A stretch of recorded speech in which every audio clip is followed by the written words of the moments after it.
So as long as you're trying to solve that problem in the game that the anxiety is playing for you, it's like, playing against the house in a casino. It's a game you're designed to lose. How do I get out of this thought loop? When I am quiet, am I being boring? And when I'm talking, am I being annoying?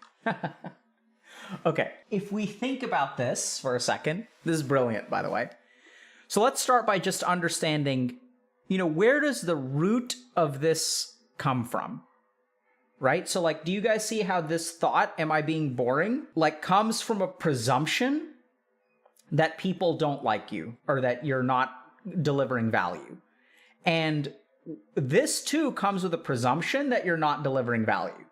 Like, you guys see how both of these questions, even though the behavior is the exact opposite, like they share the same root. So this is really important to understand. So a lot of times people think that their anxiety is dependent on a particular thought, right? So like my mind produces the thought for me, am I being boring by being quiet, or am I being annoying by talking? And so what we do is we focus on the content of the anxiety. What is like the worry that we have, right? Am I being boring? Am I being annoying? Like both of those are the content of the mind. But if you kind of think about it, that doesn't make any logical sense, because if you're worried about being boring, the solution to that is to talk. And then if you start talking, theoretically, that problem should be fixed. You're no longer boring. But you wind up being, your mind actually tells you, now that we're talking, am I being annoying? Maybe I should be more quiet. So from a logical perspective and from a thinking perspective, it's like a lose-lose situation. There's no way you can win. Because your mind is producing for you thoughts and worries and concerns, which theoretically should lead to a particular behavior or solution. But even if you engage in that behavior or solution, you're still screwed. So like, how on earth do you deal with that? And the key thing here is to go back to the root that produces these thoughts, okay?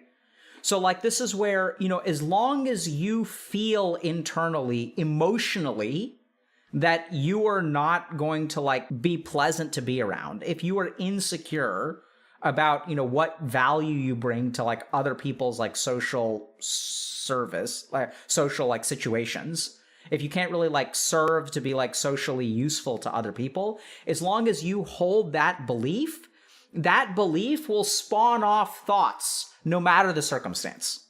Does that make sense? So it's kind of interesting because like a lot of people they'll try to solve the individual thought. But like what this picture beautifully illustrates, is brilliant, right? Is that you can try to solve as many problems as you want to. Your mind, if you're socially anxious, is like never going to be appeased, right? When I'm quiet, am I being boring? Oh, talk more. And then when you're talking, you're like, oh my God, am I being annoying? Be quiet more. You can ping pong back and forth through this as much as you want to, and you'll never fix it. So what do you do about it? What you do is, first of all, recognize the process that your mind is going to like give you these thoughts kind of no matter what. And as long as you're playing at the level of thought, you're never going to fix it. And this is why people get stuck, right? It becomes a loop. You start looping because you're like bouncing around up here. Instead, what you need to do is go down to the root of it. Tell yourself, notice first of all, oh, my mind is doing that thing again where it's like behaving at an intellectual level, but this intellectual content of my mind is being fueled by the emotion. And so instead of trying to solve that problem up here, just ask yourself, how do I feel right now? What is the emotional energy that is driving this anxiety? And once you start working at that level, like, so you may discover, for example, oh, like I'm just afraid that people aren't going to like me, and I'm not confident about myself because I've been in like isolation for a year and I feel like socially rusty. I'm concerned that these people might not like me. And then you can kind of sit with that. And it's like, it's not about a particular manifestation. It's sort of like, okay, like I feel afraid that people don't like me. And this is why it's useful to work with someone like a therapist or coach or something like that, right? If you really have social anxiety, I'd recommend seeing, a clinician if you have like a diagnosed social anxiety. And then, once you start sitting with those feelings, working on that underlying emotion, then what you can do is like, as the emotion kind of starts to like empty out and decompress, the thoughts above will start to crumble. So it's kind of interesting, but like it's tricky because we sort of think like, okay, how do I deal with this thought loop because it keeps on looping up there? And instead of like dealing with the loop, it's like, you know, how do I how do I stop moving in this loop? Well, like the answer to stop moving in the loop is like you have to like empty your gas can, right? Because as long as you've got fuel, your mind will loop in that way. Those rational thoughts, those logical thoughts, those anxious thoughts will keep on looping, and you will keep on trying to problem solve. Okay. And that problem solving will never actually lead to, well, I guess I can't say never, but it's not really consistently going to lead to anything. Whereas the real money is in dealing with the underlying emotion that's fueling the anxiety. Okay. So a good example of this. So we have a video entirely about this on Dr. K's guides. So this is the anxiety module. Okay. Just real quick. So there's, by the way, there's a video actually on thought loops. So if you guys but that's not the one I'm thinking about. This is what I call feeding the beast. Okay. So sometimes in our minds, there are actually a couple of videos about this. There are a couple ways that we deal with anxiety. And one way that we deal with anxiety is by like trying to rationally solve that problem, right? We can try to solve the problem of when I'm quiet, am I being boring? And when I'm talking, am I being annoying? So as long as you're trying to solve that problem in the game that the anxiety is playing for you, it's like, you know, playing against the house in a casino. It's a game you're designed to lose because it's not an intellectual problem. So you can come up with as many intellectual solutions as you want to, and it's not going to work. This is the other problem with anxiety, right? Is because we have a bunch of like five heads out there that are like, okay, I just need to ... I figured everything out. Like, I just need to develop confidence. I just need to do this. I just need to do this. I figured everything out up here. And then they try to do it and it never works. It's because all of your energy is being spent on sort of like the symptom as opposed to the cause. So get down to the roots of your insecurity or your lack of confidence. And notice in that moment, instead of playing the game with the anxiety up top, notice like, what am I actually feeling right now? Like, where does this insecurity actually come from? Right? And as you kind of do that work, as you start to notice, oh, this is just my anxiety producing all of these thoughts and worries. It's not even me.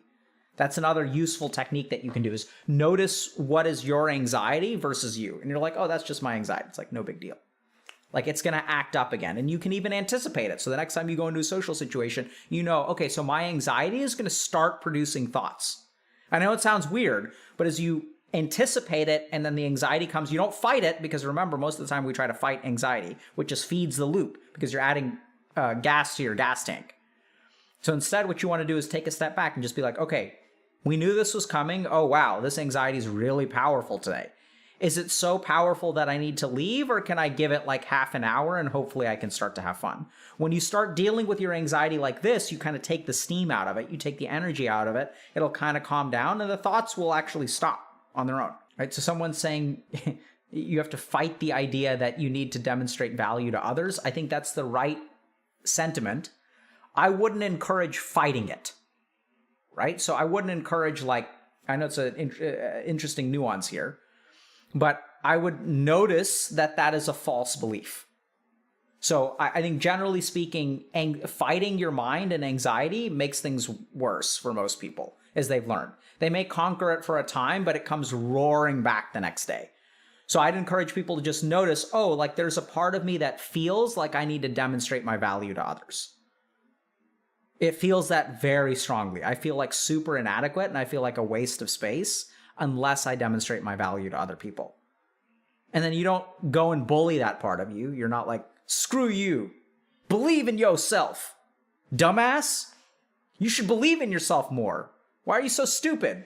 Start believing in yourself more. You know, it's like you got to be careful there. So you can conquer it for a time.